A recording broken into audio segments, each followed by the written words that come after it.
Yeah, Ryan, they're just winding down now at the Chase Center. Wolves, Warriors, Steph Curry back after missing 5 games with a thigh contusion. No. Yep, looking like himself pregame, doing dude perfect stuff. And Caitlin Clark, this has to be AI. It is. No, Allen Iverson was not that good. Artificial intelligence. Yes. Early first, Jimmy Butler, 2, Curry from 3, and no rust to shake off for him. He had 10 points in the first quarter. Pat Spencer, his brother, had a sneaky good game from Memphis. Starts the action. Curry, open 3, top of the key. He had 10 in the first quarter. 5 minutes left in the half. Curry stopped by Jaden McDaniels, but undeterred. He's 37 years old. Those are your peak cardio years. You can run all around. And Curry inside amongst the trees. Done that his whole time with Golden State. Dubs up 2 at the half. Mid-third quarter, Wolves down 3. Julius Randle up fake and works inside. Nice game for Randle, but the Wolves were down 3 after 3. Early fourth, Dante DiVincenzo to Naz Reid can't finish, but Rudy Gobert with nobody present defensively. Steve Kerr nonplussed as the Wolves tie the game, and then up 4, Reid to Gobert. Stifle Tower stuffs it. Wolves up 6. Dubs staring down to falling back to 500. They put together a couple wins, but no answer for McDaniels inside. Everybody's getting it for Minnesota. 5 minutes left. Warriors up 10. Curry, triple. Had a half dozen of these. Dubs now down 7. 3 minutes to go. It's a 4-point game. And we're going to Steph again. He had that huge first quarter, very big in the fourth as well. Sidestep, pump fake, got him. Dubs within 1. Minute later, it's a 2-point game. Curry, 36 points at this point. Step back 3. He had 39. But with a minute to go, Wolves down run. Gobert inside.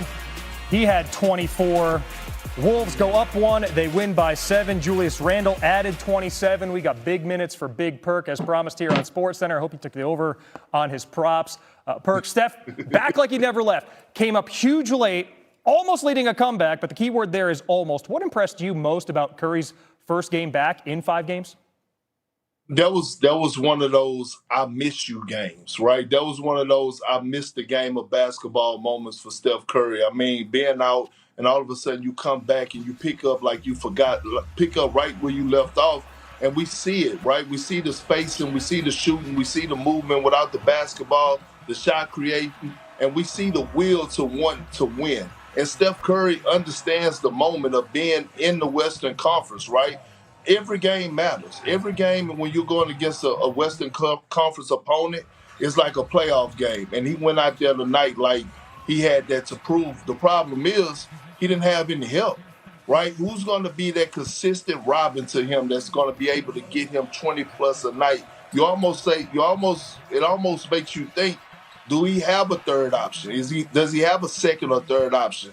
That's the biggest question for the Golden State Warriors, because right now they shouldn't be where they're at with this roster and the goals that they're trying to achieve. Yeah, a team built on 3-point shooting. Golden State players not named Wardell, Stephen Curry went 9 for 31 from outside in this loss. Big Perk, we appreciate you, man. Have a great night. Appreciate you. All right. Dub Nation, gather around because we've got real talk brewing in Golden State, and it's about one of the most talked about players on this roster, Jonathan Kuminga. The Warriors just had Stephen Curry back in the lineup and went on the road to face the Minnesota Timberwolves in a 127-120 battle.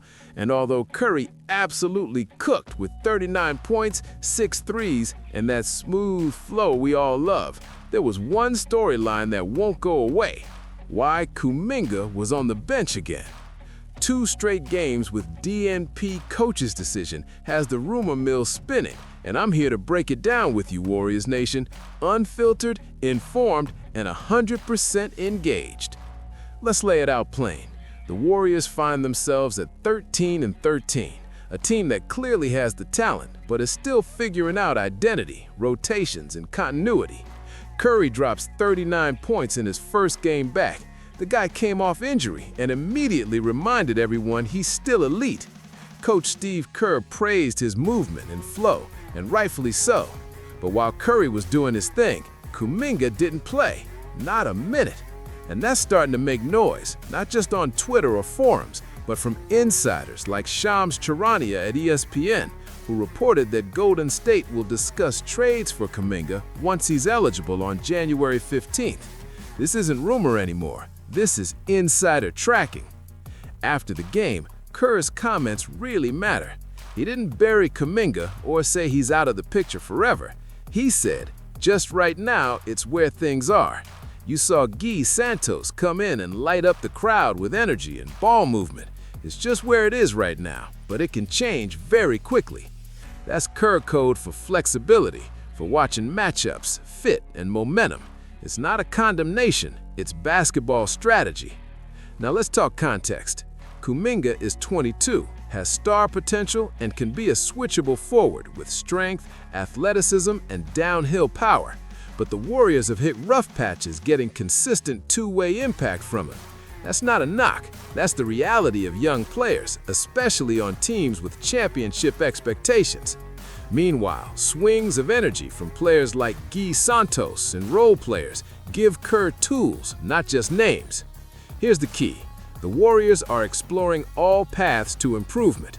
If the analytics, fits, and trade talks give them a piece that makes this roster better around Curry, Butler, and whoever else they're building around, they have to consider it.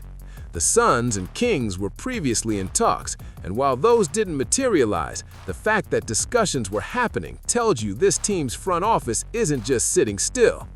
But let's get one thing straight. This isn't panic. This is strategic positioning. The Warriors know how delicate a window can be. Steph is still Steph, Butler is still impactful, Kerr is still one of the best minds in the league.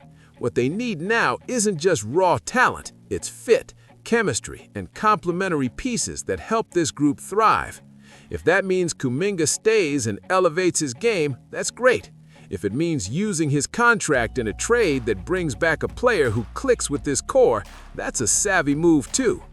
And let's not forget, Curry's 39 last night wasn't a fluke. This is a guy still playing at elite All-NBA level, still leading this team, still carrying the Warriors' offense with confidence and flair.